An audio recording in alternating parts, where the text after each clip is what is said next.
পৃথিবীর শ্রেষ্ঠ আলেম, পৃথিবীর সবচাইতে বড় আলেম, পৃথিবীর 700 কোটি মানুষের শ্রেষ্ঠ জ্ঞানী ব্যক্তি, আলেম ব্যক্তি, তার ভিতরে যদি আমার নবীর প্রেম না থাকে, তার ভিতরে যদি নবীর আদব না থাকে, আমি তাকে আমার পায়ের জুতার সুতলা মনে করি, এর বেশি মনে করতে পারি না।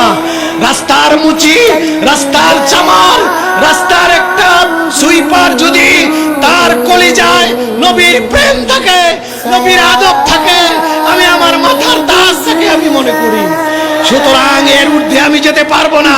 সৌদি আরবের দরকার নাই, মক্কার দরকার নাই, মদিনার দরকার নাই, মদিনাওয়ালা মক্কাওয়ালার দরকার আমার। তার কাছে আমি থাকতে চাই।